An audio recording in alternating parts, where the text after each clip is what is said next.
بسم الله الرحمن الرحيم اقتربت الساعة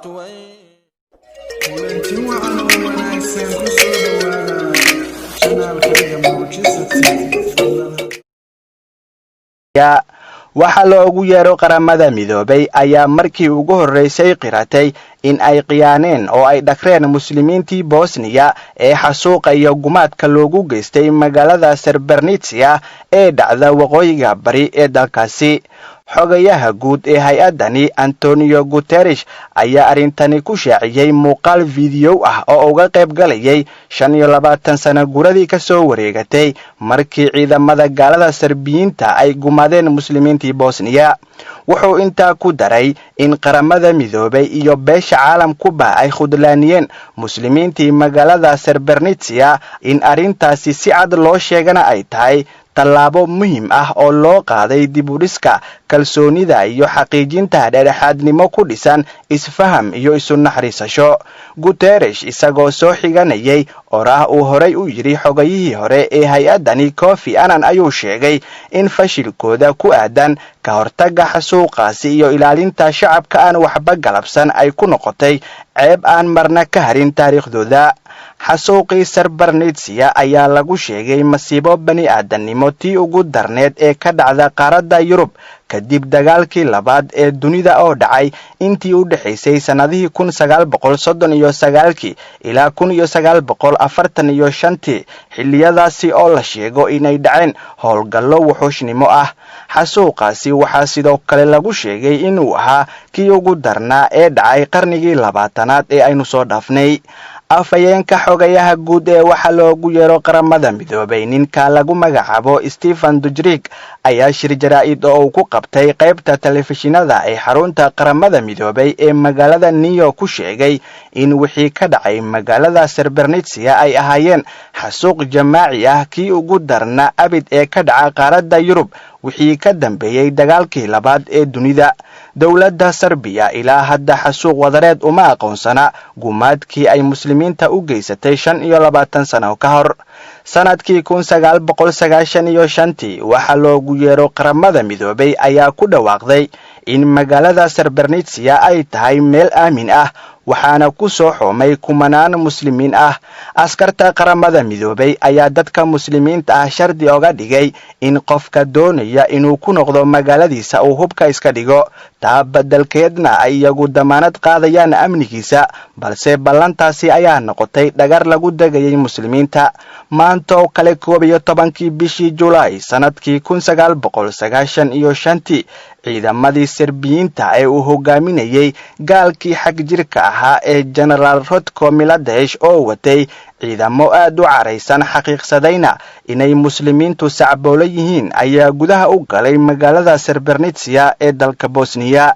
muslimiinta oo arintaasi fajicso ku noqotay ayaa macin biday saldhigyada ciidamada Hollandeeska ee qaybta ka ahaa askartii ka socotay waxa loogu yeero qaramada midoobay kuwaas oo muslimiinta u gacan galiyay ciidamada manaxyaasha ee Serbiyiinta. waxaana halkaasi lagu xasuuqay dad ka badan 8,000 oo muslimiin ah oo isugu jiray caruur, haween, rag iyo dad waayeelo ah. ma ahayn xasuuqaasi oo kaliya dhibaatooyinkii ay geysteen ciidamada Serbiyiinta, balse waxay fuliyeen weeraro badan oo laayaan ah laga soo bilaabo markii uu qarxay dagaalkii Bosniya iyo Herzegovina sanadkii 1992 kaas oo soo gabagaboobay sanadkii 1995. waxa loogu yeero qaramada midoobay ayaa sheegtay in muddadaasi la laayay dad ka badan 300,000 oo qofood oo muslimiin ah. ehelada dadkoodii lagu laayay xasuuqii magaalada Srebrenica ayaa sheegay in weli nolol iyo geeri lagu laayahay dad ka badan 1,000 qofood, waxayna intaa ku dareen in saraakiishii xasuuqaasi geysatay ay weli xor yihiin oo aan marna waxba laga weydiinin gumaadkaasi ay kula kaceen muslimiintaasi aan waxba galabsan oo ay ku jireen caruur saqiiro ah iyo dad waayeelo ah.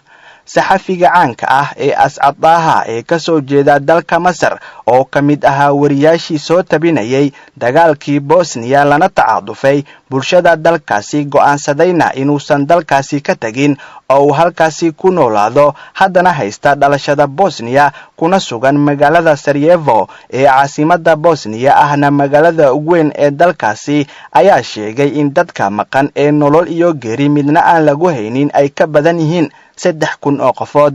ما زال حتى الآن حوالي 3,000 شخص لم يعثر على رفاتهم. إلا يهدى كدوات 3,000 oo qofood ayaana lahaynin lafahooda waxaana lagu tilmaamay in ay ahayd musiibo 3,000 iyo wax ka badan oo qoysas ah ayaanan ogeyn halka ay ku dambeeyeen wiilashooda iyo nimankooda iyo wixii la mid ah. dabcan ma jirto qof wariye ah oo goobjoog ka ah dhacdadan xasuuqii lama diiwaan gelin laakiin waxa la diiwaan geliyay ayaa ah xabaal wadareedyada. haweeney wax baarta oo ka tirsan Machadka Jackson ee jaamacadda Yale ee dalka Mareykanka ayaa sheegtay in 25 sano kadib ay wali la daaladhacayso waxyaabihii ay ku soo aragtay Bosnia oo ay booqatay 9-meeyadii xilligii uu dagaalku socday. waxay sheegtay in ay u safartay magaalada Sarajevo oo go'doonsan iyo deegaano ay ka dhaceen weeraro isirsifeen ah ayna booqatay saldhigyadii ay ka dhici jireen kufsigii loo geysan jiray gabdhihii muslimaadka ayna la kulantay hablo sidaasi uur ku yeeshay ayna wareysatay hooyooyin caruurtoodii la laayay waxayna sheegtay in dhibaatooyinkaasi ay saameyn weyn ku yeesheen nolosheedii. bartamihii sanadkii aynu soo dhaafnay ee 2019 kumanaan qofood oo Bosniyiin ah ayaa ka qayb galay aas loo sameeyay lafaha iyo qolfofyada 33 ka mid ah dadkii lagu xasuuqay howlgalkii Srebrenica.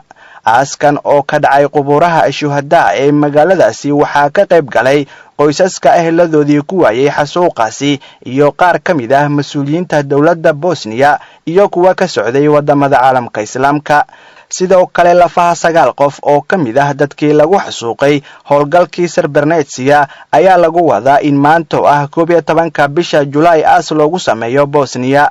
lafahan ayaa la sheegay in dib loogu soo celiyay ehladooda 25 sano kadib waxaana la sheegay in markii hore lagu aasay qubuuro sir ah.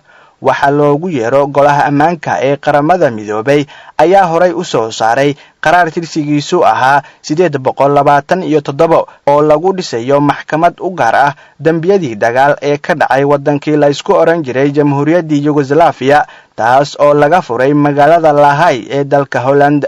maxkamadan ayaa xabsiyo aan badnayn ku riday qaar ka mid ah dadkii ka dambeeyay xasuuqyadii muslimiinta Bosnia waxaana ka mid ah General Ratko Mladic oo watay ciidankii qabsaday magaalada Srebrenica.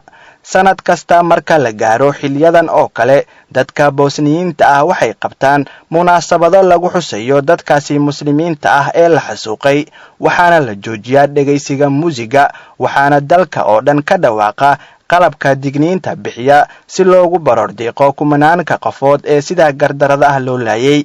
waxayna dadku dukadaan salaad janaaso qaayib ah oo lagu oogayo masaajida dalkaasi. sanadkan cudurka coronavirus ayaa la sheegay in uu saameyn ku yeeshay socodkii nabadda ee ay sameyn jireen dadka Bosniyiinta ah oo sanad waliba lagu xuso dadkii ku nafwaayay xasuuqii Srebrenica. socodka maanta ayaa lagu wadaa in lagu qabto duleedka magaalada Zorfanik waxaana ka qayb gali doona dad kooban oo aad u yar si looga gaashaanto faafitaanka caabuqani halista ba'an ku haya dunida. hadda oo 25 sano laga joogo xasuuqaasi waa sidee xaalka dalka Bosnia. wariye Ascad Daha ayaa sheegay in xiisadaha dagaal wali laga dareemayo dalka Bosnia raadadkii dagaalkuna uu muuqdo maadaama aan la gaarin heshiisyo damaanad qaadaya amniga wadankaasi. dawladda Serbiana ay wali daandaasi ku hayso Bosnia.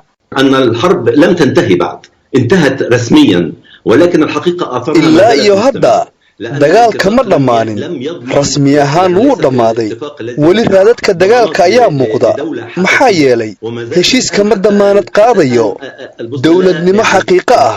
ilaa iyo hadda Bosnia kama jirto nolol dabiici ah iyo dawlad dabiici ah oo ka dhisan bartamaha Yurub. ilaa iyo hadda arintaasi ayay ka sheeganaysaa dhinaca Serbiyana waxay mar waliba dhiciseeyaan mashaariic kasta oo lagu horumarinayo dawladda Bosnia. Yurubna wali awood dhameystiran uma isticmaalin sidii guud ahaan ay dagaalka u damin lahaayeen.